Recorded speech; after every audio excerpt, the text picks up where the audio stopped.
So one thing that I did that really helped me lose 100 pounds is cook my meals at home and not just heat stuff up in a microwave, right? Because some people will go and get frozen dinners. No, like actually making my food at home, right? So using a food processor, actually cooking the food, actually following a recipe, not really doing too much prepackaged stuff.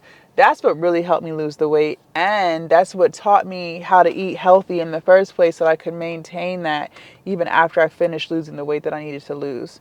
So if you didn't know, I'm plant-based, which means I don't eat any animal products, so no dairy, no seafood, no meat. And I've been plant-based for 4 years and I love it. I have so many positive things to say about being plant-based. But when I started cooking at home, I noticed, especially eating a lot more fruits and vegetables, right? I prioritized vegetables because that's really all I could eat. Vegetables, beans, legumes, things like that. I didn't really have to worry about calorie deficit anymore. Because think about it. Think about it. The stuff that is high in calories, most of it is processed foods, right? Chips, cookies, cakes, frozen food, biscuits, bread, that type of stuff. That's the stuff that's high in calories. Going and getting fast food, a freaking Big Mac is like 600, 700 calories, and it's all processed. None of that in those fast food stores is made from scratch, right? It's all heavily processed, which is why it's so high in calories, which is why it makes it so difficult for people to even stay in a caloric deficit if they're trying to lose weight and eat those foods. It's damn near impossible. But hear me out. When you make stuff from home, right? When you're cooking your oatmeal, so not using the packets of oatmeal, but you're actually putting the oatmeal over the stove top with some milk and a little bit of brown sugar, some fruit, maybe some apples, a banana, whatever it is. Well, now you're low in calories, right? That meal is about 300 calories.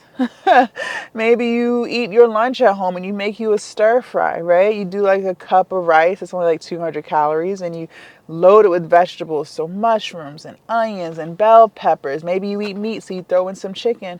Okay, well now that meal is about 400 calories, right? And then maybe for dinner you do something different. Either way, that's how you keep the calories down from eating at home. And it's so crazy because I had tried to lose weight 1,010 times before I finally lost the weight for good, okay? I was overweight, obese really for about 10 years. I started putting on all that weight after college. And I started my weight loss journey. I was 30 going on 31.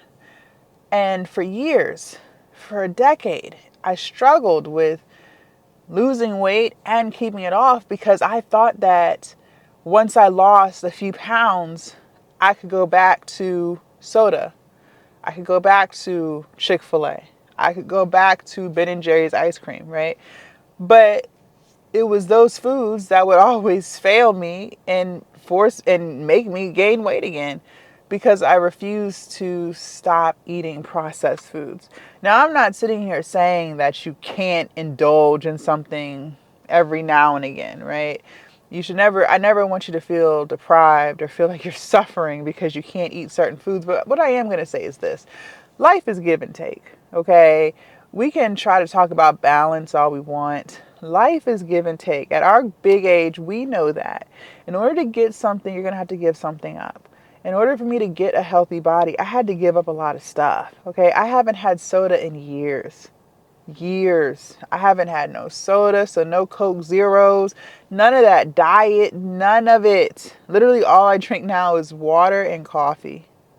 I haven't had fast food in years. In years. And just a disclaimer, I don't consider Kava fast food because you actually got to go in there and you got to walk down the line. Okay, so to me, that's not fast food. When I think fast food, I think drive-through. If there's no drive-through, that's not fast food. Okay, but even still, like, I don't even eat Kava like that. I don't even really like Chipotle. But as far as like McDonald's, Chick-fil-A, Wendy's, Burger King, Sonic, all those places, I haven't had that stuff in years, you guys. Years. Years. I let all of that go because I got tired of putting the weight back on. And one thing I will say that I know about myself is I kind of have like addictive personality. So I feel like with me, if I try something that I just really like, then I feel like I have to do it again and again and again and again and again, right? And I struggle a lot with that with food. I would find myself taking a cheat meal and going to like one of my favorite spots because it's a cheat meal, right? And I love it. It'll be so good. And then I'm ready to go again the next day.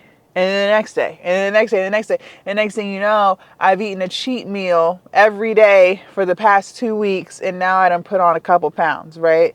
So in order to kind of fix that problem for myself, I just realized and accepted the fact, like, I just can't eat this anymore. Like, this food is just not in my future. This food, this meal, this restaurant just does not align with the woman that I'm trying to become. And the woman I'm trying to become is someone who's very health conscious, someone who prioritizes her health and wellness and prioritizes being in the best shape of her life. And Chick-fil-A just no longer aligns with that. And over the years, honestly, I don't miss it because I feel so good now. You know what I mean? Like, I I never really feel like I had a healthy relationship with food. I think the reason why I was able to stay lean when I was a lot younger was really just because I played basketball, so I could still eat what I wanted, and then I'm going to go play basketball for like 4 hours, right? So I pretty much burn all that off, and then plus I was young. But I never really had a healthy relationship with food. I never had healthy eating habits. And all of that, kind of caught up to me once I graduated college and basketball was no longer in my life. So I had to just completely change.